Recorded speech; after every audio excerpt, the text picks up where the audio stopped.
Buenas noches, bienvenidos, bienvenidas al podcast número 21 de Sostenibilidad 25.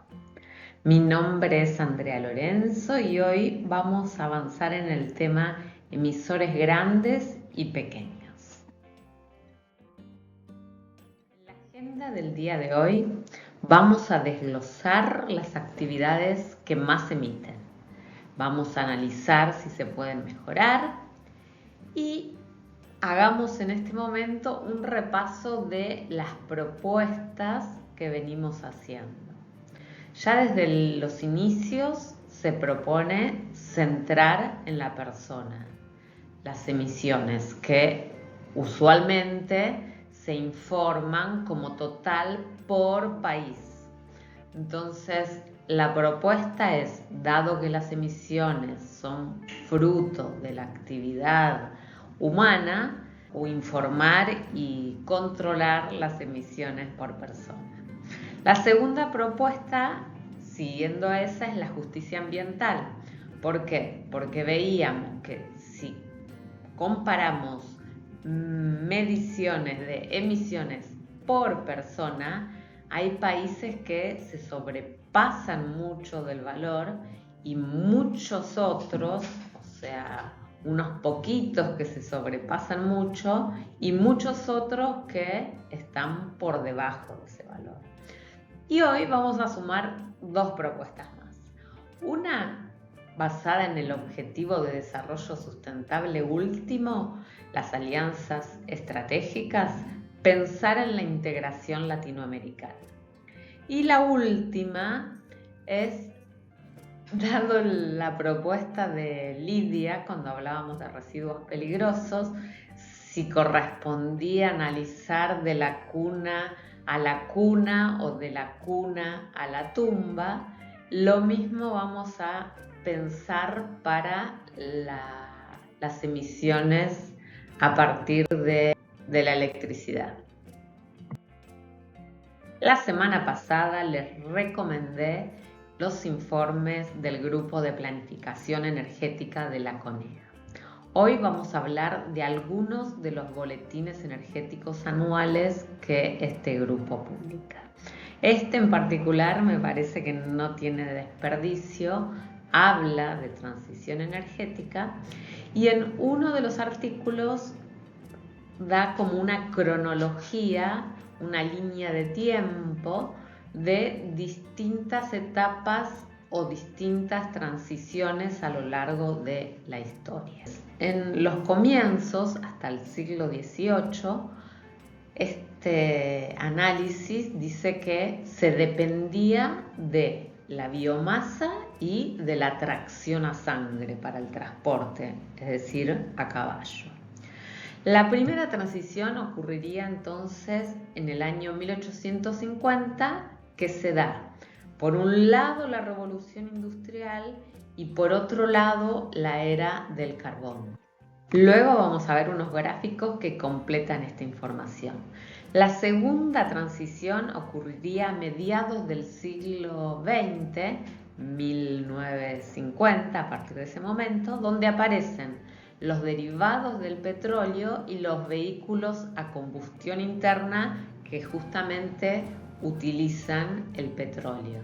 La tercera transición sería en el momento que se expande la energía hidroeléctrica, es decir, y también la tecnología nuclear.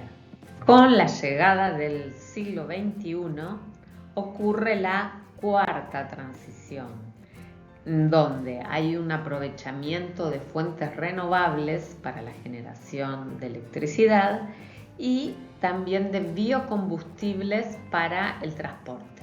A partir del Acuerdo de París, firmado por casi todos los países del planeta, se esperaba que ocurriera una quinta transición entre el 2015, acá menciona el 2022 porque es el año del informe y todavía no se ha plasmado. Entonces, desde el 2015 al 2050 se esperaba la sustitución de combustibles fósiles para la generación de electricidad, también el transporte en base a electricidad y la electrificación residencial productiva, es decir, poder conectar y producir electricidad en las casas a partir, por ejemplo, de paneles solares. Recordemos el gráfico de emisiones para nuestro país, la Argentina. Decíamos que en Latinoamérica se observaban estos gráficos donde la agricultura tenía un peso relativamente alto. Si bien está por debajo de la energía, que es la línea amarilla, y la agricultura es la naranja, tiene un valor alto. Recordemos también que se engloba en cinco grandes grupos: energía, agricultura, cambio en el uso de la tierra y forestación, desechos y procesos industriales. Ahora, cada uno de esos incluye varios. Por ejemplo, energía incluye transporte, generación de electricidad e incluso la electricidad que se usa en procesos industriales también entra dentro de este grupo. Entonces, en cada una de esas subsectores vemos que el que más pesa en realidad en nuestro país es la ganadería, con un 21,6%. Y en segundo lugar le sigue el transporte y en tercer lugar la generación de electricidad. Y acá les recuerdo lo que habíamos visto en la presentación de generar impacto, cuando veíamos otros países y luego la situación de Latinoamérica. Acá tenemos Qatar, Estados Unidos, China e Irán en los gráficos por sectores. Y vemos que amarillo es siempre energía, se separa sustancialmente del resto de las actividades. En Argentina recién veíamos que pesaba la agricultura, en cambio en estos, como ven, es casi plana. Y las unidades, si bien hay una diferencia muy grande entre un sector y otro, vemos que en el caso de Qatar las emisiones son en megatoneladas y en el caso de Estados Unidos y China son en gigatoneladas. Ahora vamos a analizar a continuación más profundamente el tema de la electricidad y recordemos la curva de Brasil también. Brasil tiene una curva muy particular. En el caso de este país, agricultura, que es la naranja, está por encima incluso de energía, porque tienen una gran producción de electricidad en base a la hidroeléctrica. Y del podcast 15 les recupero esta tablita. Veíamos que las emisiones debido al sector energía tienen dos grandes fuentes. Por un lado, la generación de electricidad y por otro lado, esa generación de electricidad asociada al PBI, a los bienes que se producen. Entonces, acá lo que podemos ver es que Estados Unidos, Canadá, Arabia tienen valores de 12.000 kWh por persona, mientras que Brasil y Argentina, por ejemplo, tienen 3.000. Hay otros países que incluso India tiene menos de 1.000. Pero respecto a Argentina, estos países tendrían 4 veces más. Y respecto a India, 12 veces más de consumo de electricidad por persona. Y esto se relaciona con la propuesta 4. ¿Cómo se deben prorratear esas emisiones? Habíamos dicho, en vez de país, por persona. Y por persona que la genera o que la consume. ¿Por qué digo esto? Porque Canadá es un exportador importante de electricidad a Estados Unidos y Arabia es un exportador importante de petróleo, como sabemos, hacia el resto del mundo. Es para pensarlo. A continuación vamos a profundizar el tema de la matriz energética nacional en Argentina. Es decir, cuáles son las fuentes a partir de la cual se genera la electricidad. Vemos que en el año 2015 la energía térmica, es decir, fósil, era un 67,25 y a su vez ese 67,25, más del 70% era el gas natural, un poco de gasoil, un poco de carbón, un poco de fuel oil. Y acá vemos en los 4 años anteriores, 2015, 14, 13 y 12, cómo fueron variando las emisiones, ¿no? Esto es previo al Acuerdo de París, año 2015. Y acá vemos otra manera de ver esa generación eléctrica, qué porcentaje es nuclear, qué porcentaje es hidroeléctrico, qué porcentaje es gas natural. Vemos que todo esto son derivados del petróleo, que coincide con este número de acá. Acá avanzamos en el tiempo y yo les había contado que se había hecho un gran esfuerzo a partir del Acuerdo de París, tanto en nuestro país como a nivel mundial, para disminuir, ¿sí?, los combustibles que más emisiones generan. De manera que en el año 2019 un 95% era gas natural.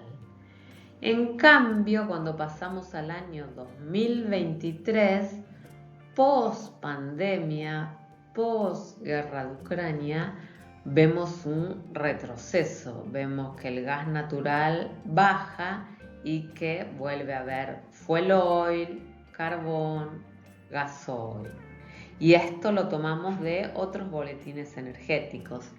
Antes veíamos el 35, este es el número 44 del año 2019 y el 52 del año 2023.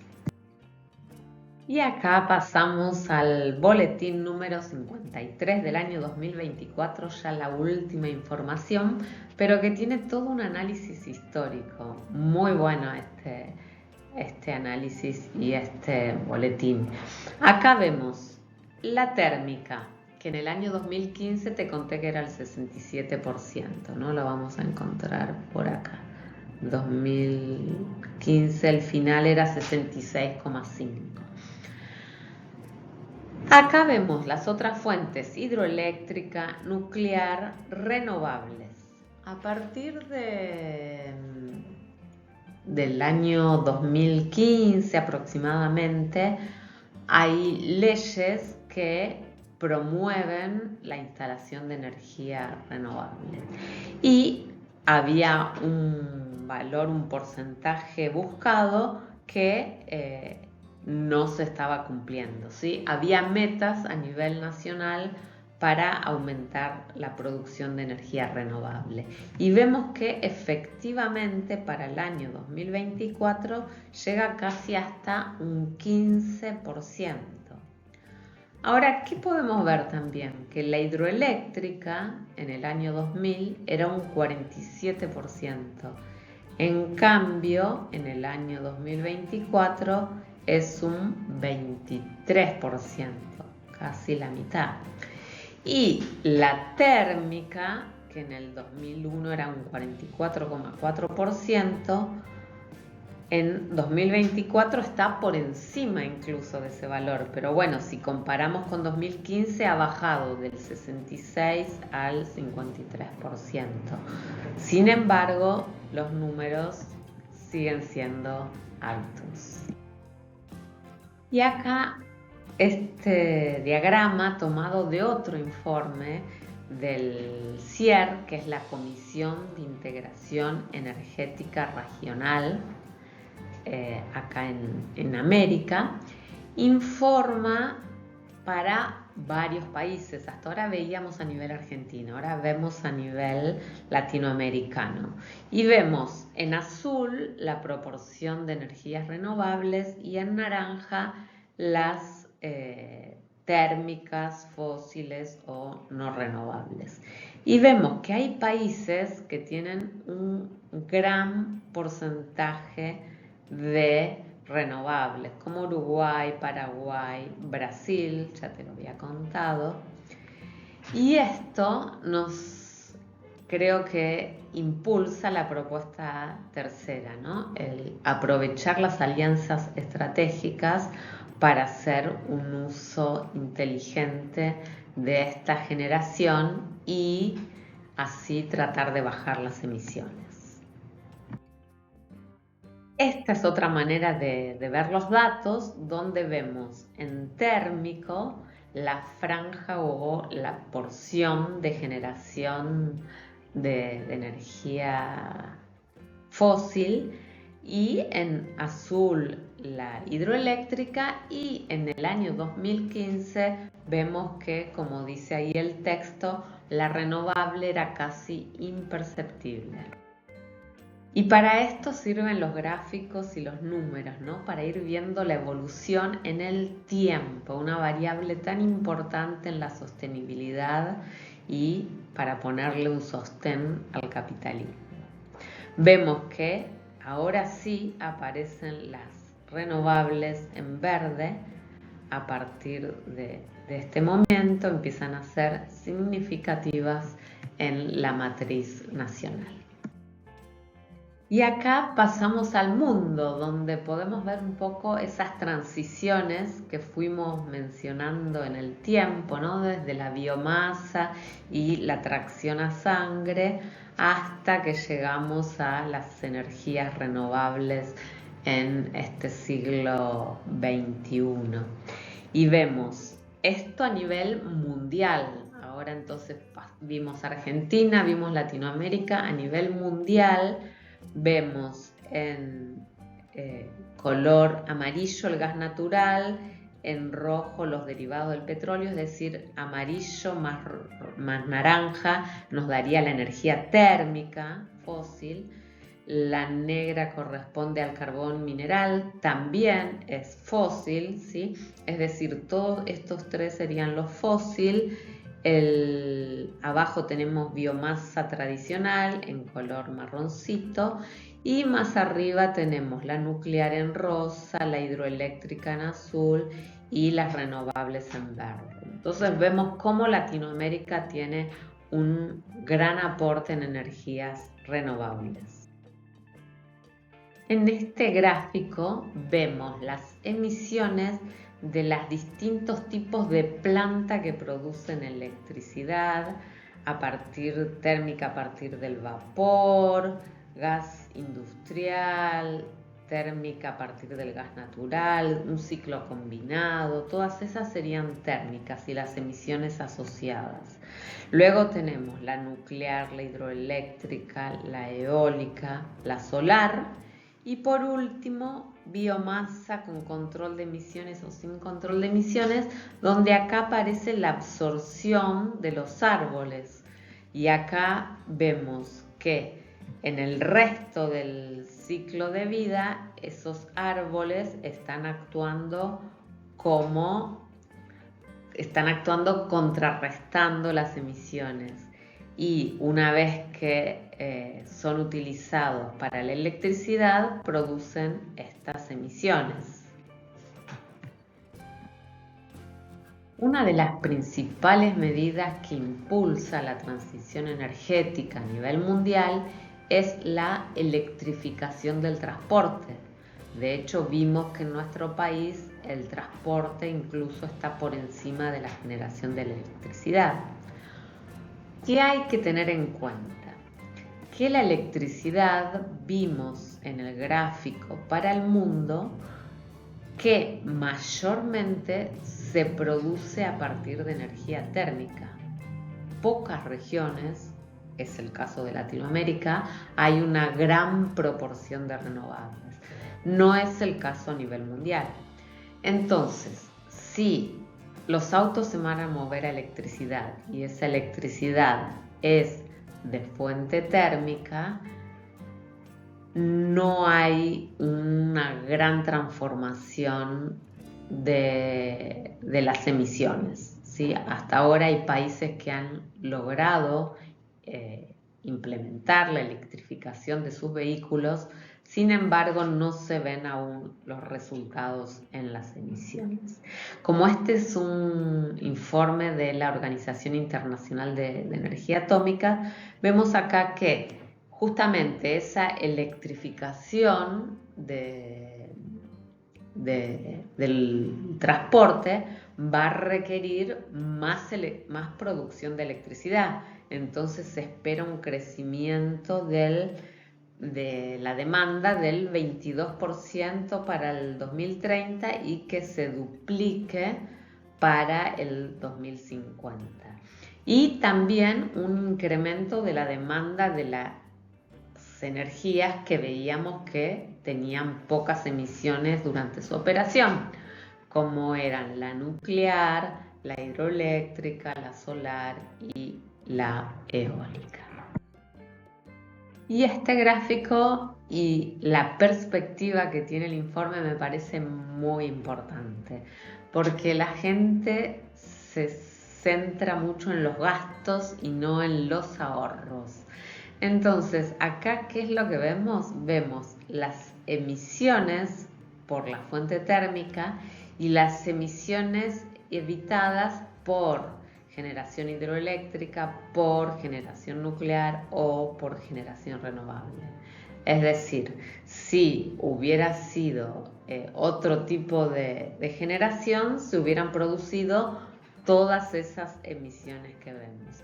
Entonces, en naranja, recordemos, es térmica y las otras barras son las emisiones que se ahorraron.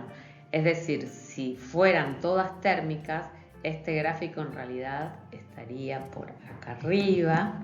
Vamos a poner el apunte. Esto prácticamente se duplicaría. Acá llegaríamos prácticamente hasta ahí. Y acá, como va creciendo la población y el consumo de electricidad, estaríamos por acá arriba.